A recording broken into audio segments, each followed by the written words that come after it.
All right, guys. I want to go over and show the tools that we went over in class yesterday. Um, and then I was asked to kind of start this off where you had to download the Blurb plugin and where to go for that. So you have to create a username and password. You have to create an account with Blurb, which you should do anyway because you'll need that when it comes time to send this to print. So when you go into Blurb, it'll be underneath your design tools, and then you just click on the InDesign, and then you simply download the plugin for your version of InDesign. And then you have to make sure InDesign is turned off, closed entirely, and then you install the plugin. Then when you start up InDesign, you will have a right down here in the bottom of File, you'll have Blurb Book Creator. When you click that, you'll have this dialog box that shows you a bunch of details about the book that you'll be creating. So you hit Create New Book, and you name it something. For this, it could be publication class.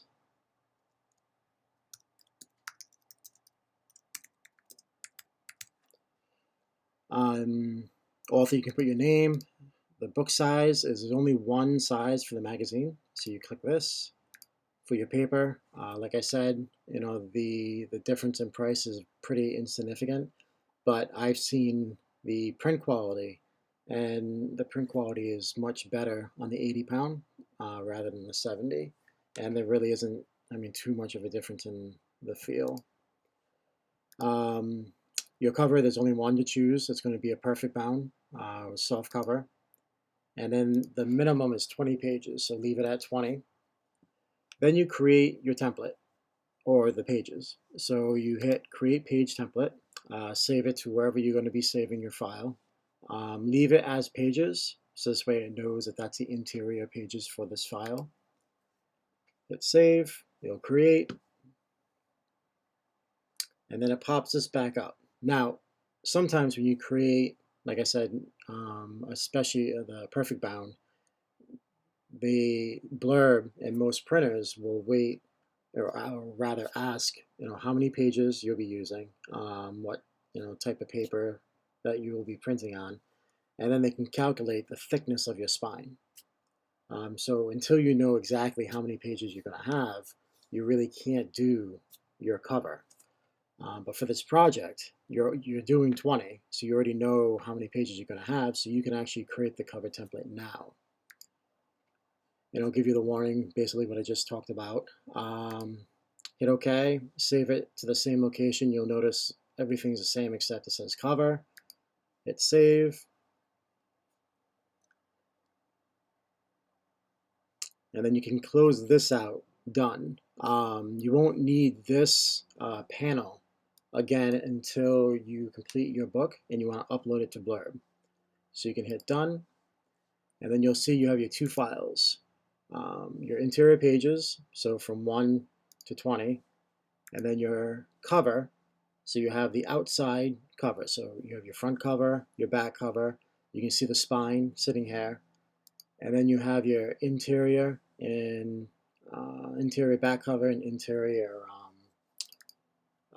front cover here and here. Okay, so that's basically how you get your file set up in InDesign from using the Blur plugin. All right, now setting up your bleeds and margins. So as you can see, you have your bleeds go right up to the red line. So if you have anything that's running off the page, make sure it goes off the page. Then generally your safe margins are typically double whatever the bleed is, right? Because if you just basically make it the same width and you had something right up against your safe margin and it shifts, the worst case scenario shift, then whatever you had right up against your interior safe margin will now be right up against the page cut. So the rule is you generally double whatever that is for your interior safe. So that is what they've given you all the way around. The interior, your gutter, is a little bit more. Basically, you think about how the pages fold open, it never lays flat. So you want to make sure you keep text away from the interior of this spine, because then if the text falls into the gutter, it's a little difficult to read. So that's why you keep it a little bit further away. Now, you do not have to keep these margins. If you want to have a lot of white space that creeps into your design, then please increase your margins all the way around. But this is the minimum of what it has to be. So to start, putting in our page numbers. All right, so to add the text for the page number, you have your type tool, you click and drag, and you can type out whatever page number that you want. And so this way then you can choose what size, what typeface that you'll be using, the style, and everything that you want for this. Okay, once you have that solidified, then you're going to delete that, leave the cursor blinking, and then go up to type, insert special character, markers, and go to current page number. And it places that page number right there. The reason that's important is because you don't want to put in these page numbers on every single page, because oftentimes you end up shifting pages around and you don't want to manually type in and retype over and over again all these page numbers. So if you place that little marker there, that will automatically fill in whatever that page number is, it will show it. Now, to move the location of this page number within the type box, you would select the type box, hit Command B to pull up your frame options, and by default, the alignment is always to the top. So for your page numbers, it's easier if you just align it to the bottom, and then hit OK. And then you can tighten up your text box, so this way you can say, all right, this is where it's going to sit. All right. Now, maybe you end up having some other information that goes on the bottom. So you could have, I'm going to change the type.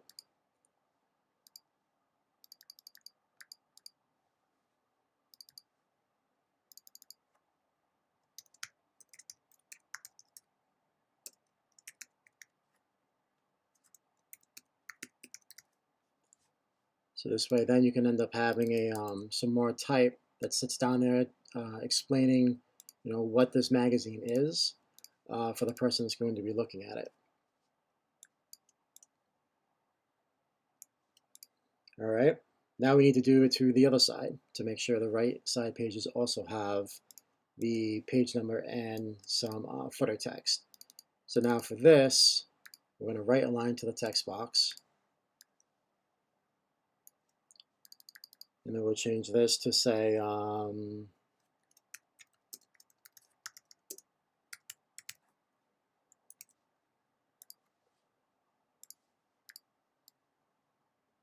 like that.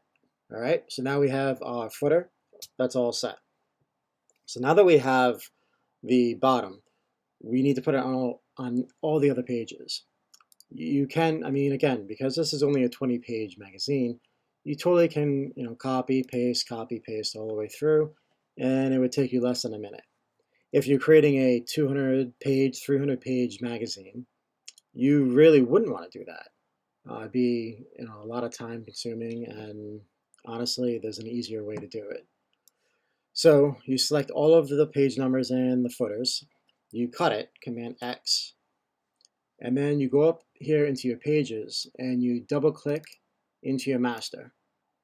And then I'm going to hit Option Command Shift Paste, and you'll see now your page numbers no longer have a number. It's just a symbol A. So basically that is like a placeholder for what the page number is going to be. Now when we go back into our pages, you can see our page numbers are there on every page. All right, and then later on, if you want to switch around articles into a different location within the magazine, the pages will automatically update for you. All right, now we can finally put in our proper margin. So with everything selected, all of your pages, you go up to your layout tab up top, go down to the second option for your margins and columns. And then with this, we can change the bottom of our margins. And you can see the pink guide moving up. All right, so when we're good with that location, we can hit OK. And now we keep all of our type within that bottom line. We never let type go down into here because you want to have a nice clean negative space that comes up through the bottom and have this sort of footer basement location of where the type will sit.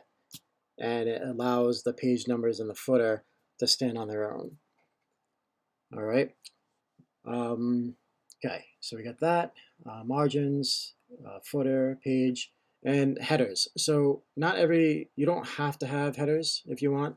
I think if it's a larger magazine and you want to have sections, so this way when someone's flipping through and it comes through a specific section and this grouping of 20 pages or so is all underneath one umbrella section, then it's good to have like a header.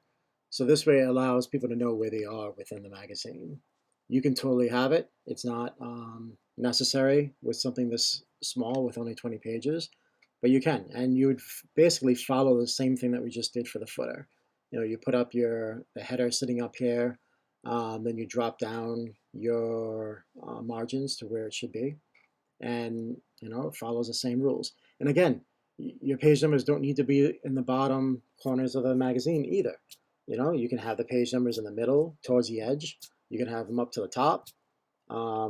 So don't feel like you have to follow these rules of having, the footer sitting there with these page numbers at all.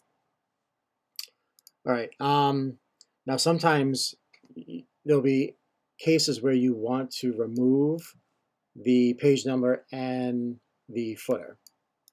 And I mean, the perfect case scenario for this magazine is your featured article, being 6 pages. That very first spread is going to be a very huge splash of an image. So you would not want to have your page number and footer sitting in there blocking or taking over anything. You just want to really allow the person to focus on, the large image with the title text and maybe like a little intro text.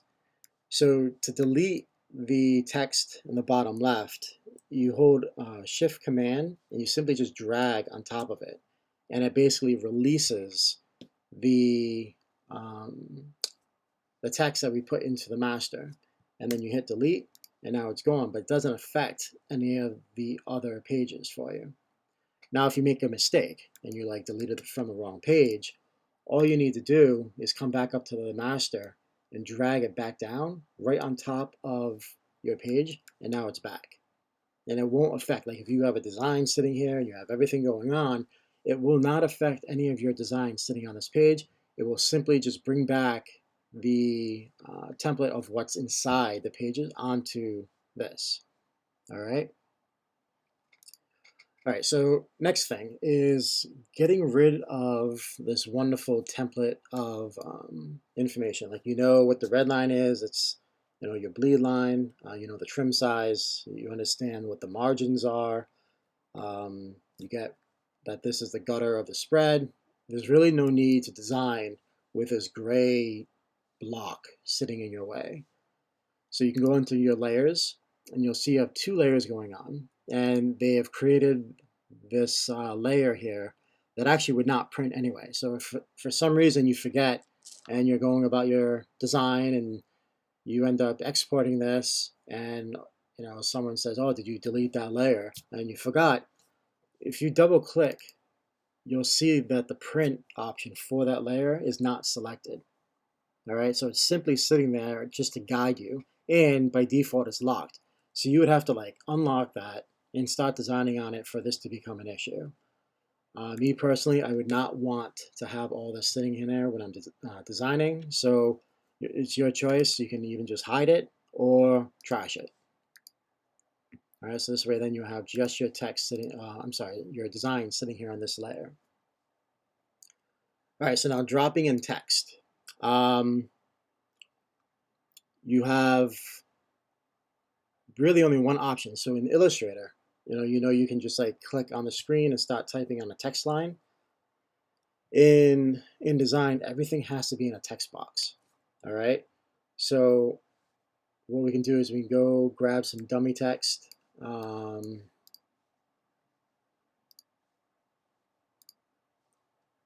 And drop it into a text box.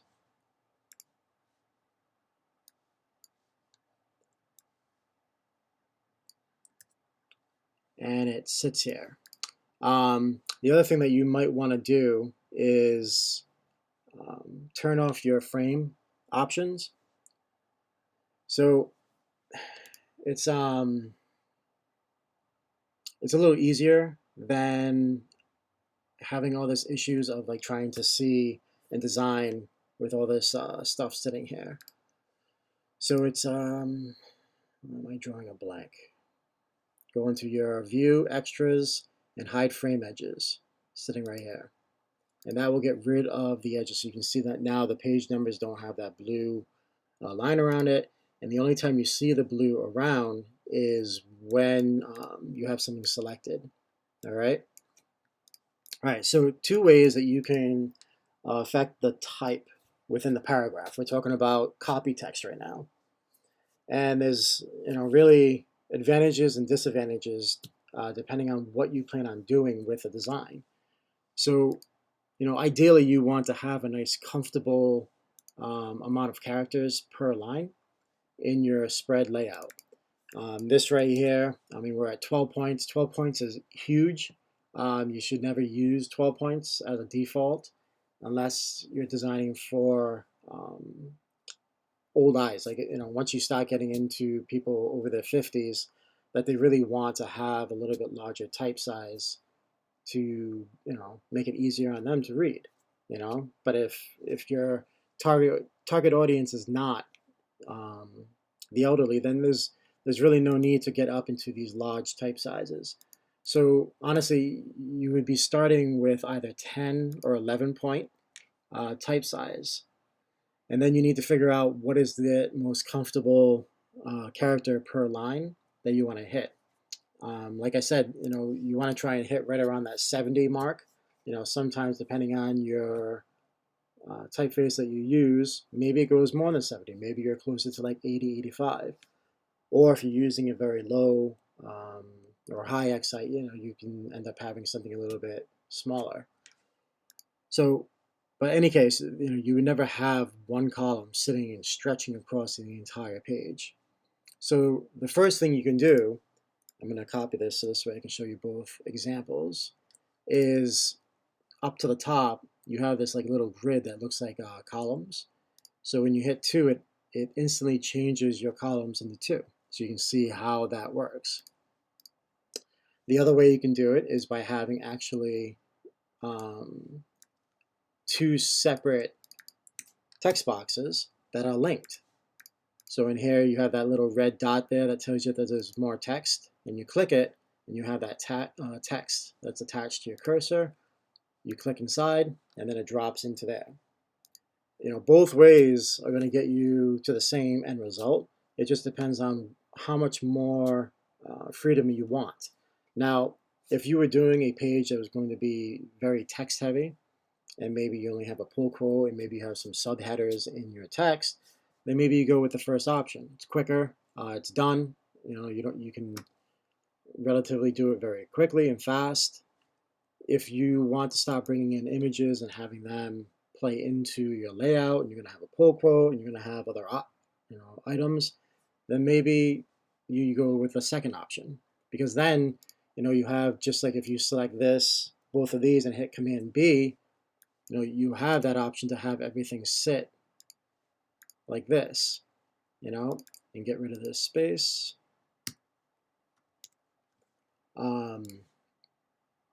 Yeah, so really it doesn't matter which way you go. They're both going to give you basically the same options. It just depends on what your preference is and what you plan on doing with the design. All right. We talked about, yes, we talked about, um, right now this is left alignment text. Um, then we talked about how sometimes the text will create like an odd shape. Um, almost like this right here. You can see like this hump, this shape here is a little weird. Even like this, how it creates like a little, it goes up and then it kind of goes down. You ideally want to have something like this where it's constantly jagged. You know, so if you ever hear, the term like re-rag your paragraph, that's what they're asking you to do. And it's simply just going in and breaking up the text somehow that realigns everything and moves things around. Just this way, you end up having the text that can kind of have that nice ragged edge at the end of it. Now, the other option is to have it be justified. So in our paragraph, we can create this nice looking um, block text that honestly it creates like a really nice looking layout. But the problem is sometimes you end up having these rivers that are seen in the design. And usually, right now with this dummy text, you really can't see any of those rivers. But if you start getting into like very smaller columns, you'll see it pop up in these strange and awkward gaps in your design causes issues. Um, and this is actually something that I think I did forget to mention. You want to turn off your hyphenation when you're designing, right? If you're designing a book and it's all about getting as much text onto the pages and using as few pages as possible, then you definitely turn on your hyphenation. When you do justified type, there are many times that you would want to have your hyphenated text, all right? Because then it allows those rivers to kind of disappear and not cause problems. So it's kind of it's the worst case. Like what's worse? Having these awkward looking gaps, or um, having your type hyphenated, and then it kind of keeps that nice block form. So depending on what you want your design to be, you go with whatever style paragraph you want. Now, for each article, you have the 5 articles to do, and you need to have the same typeface for the copy text, right? So if you end up choosing a typeface that's set to 10 points or 11 points or whatever it is, that should stay consistent throughout the magazine. All the other type you can change. The pull quotes, the titles, depending on the article, should really dictate the tone of what that type is.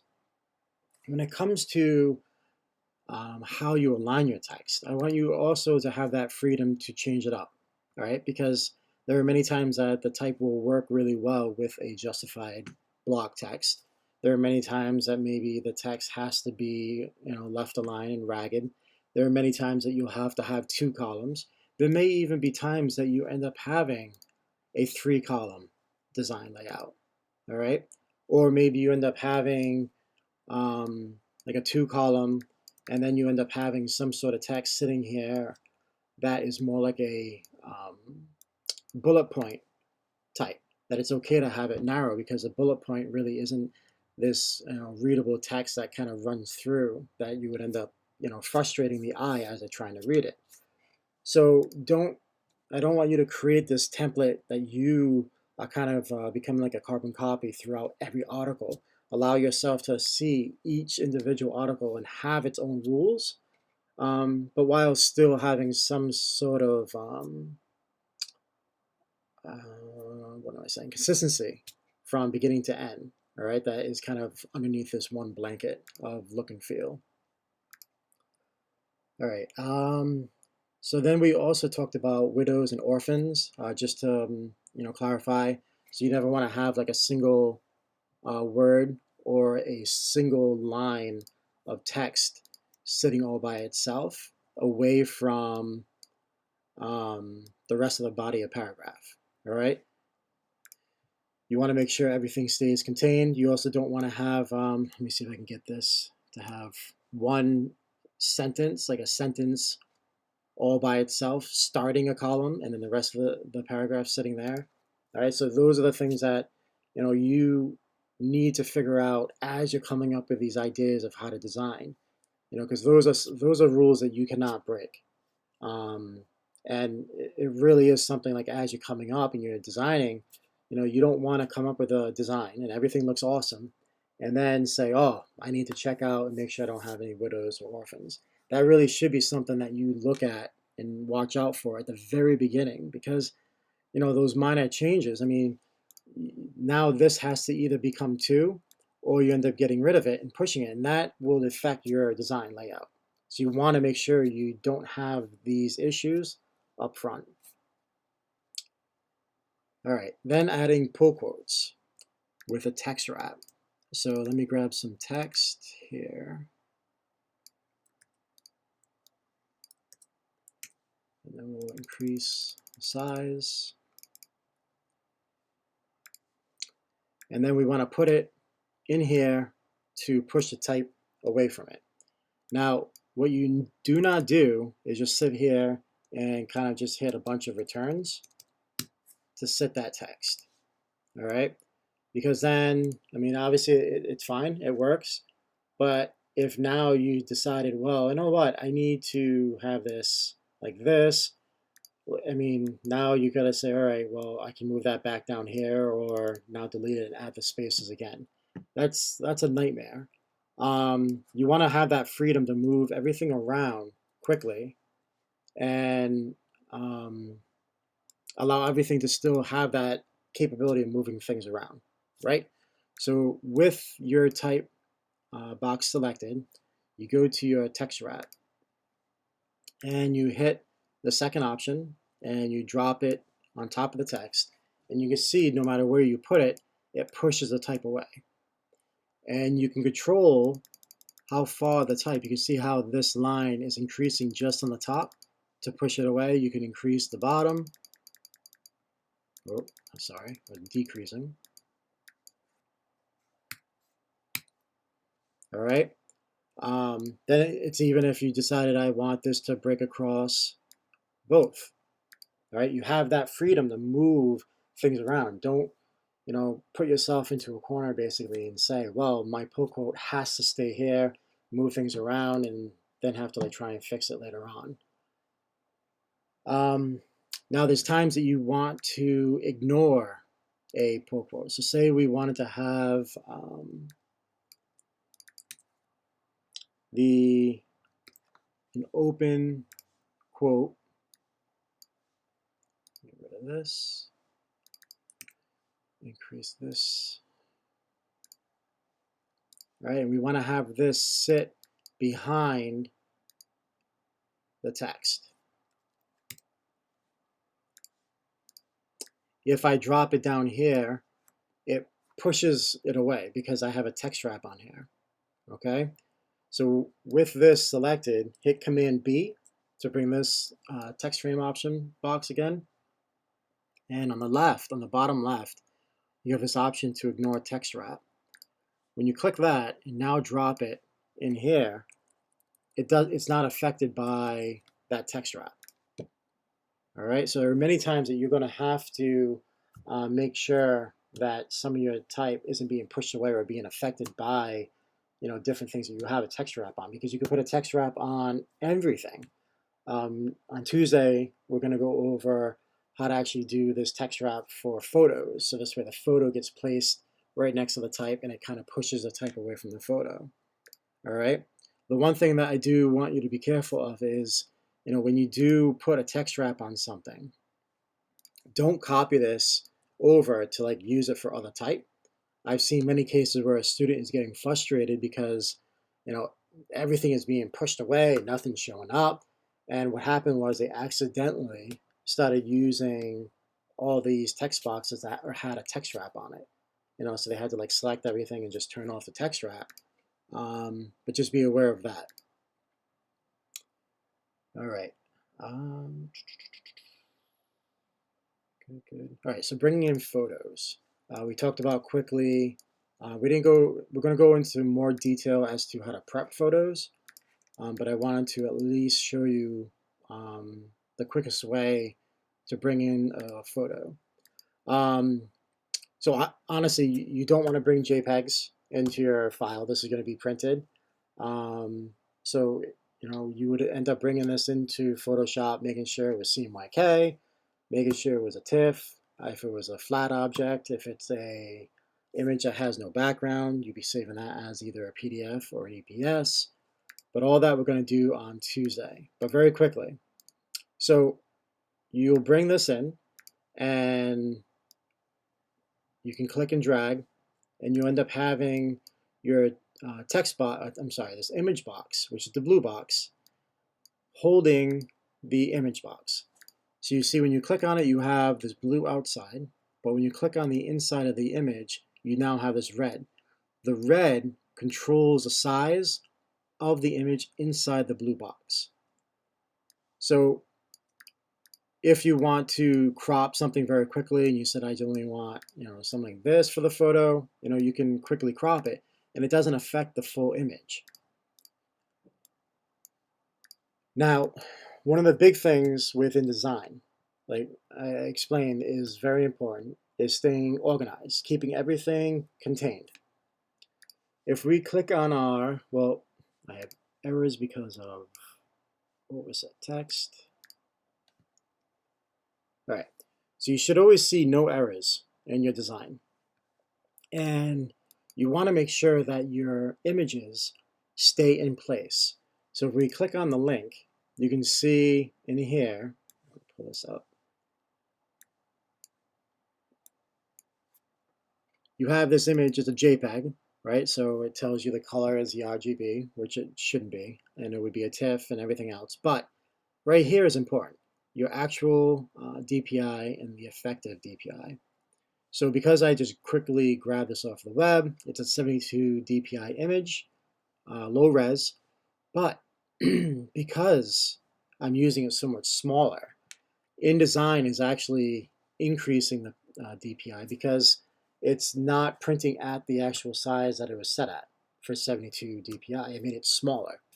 So you want to pay attention to your effective DPI and make sure that is always at least 300. Once it hits 300 and starts going down, the print quality of your images will diminish. All right? Okay, now the next thing. Right now I have, here's my files sitting here, and I have my image sitting here, right? And you need to make sure you stay consistent because InDesign does not actually pull in any of this information, right? This is a placeholder. This image isn't part of InDesign.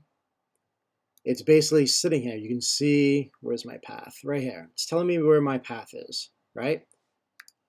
Now, if I save this, close it out, and I forget to copy over any of my images, and it's sitting here, I come back in, and now I have an error right here. So when I click on the apples, you can go up here, and you can see this little question mark. It's gone. It's not there. So I now need to find that image again, and then relink it before I can send this to print. And now there are many times that you will be tweaking images in Photoshop. There's sometimes going to be an image that you use that probably didn't come from the internet that you can't find easily again.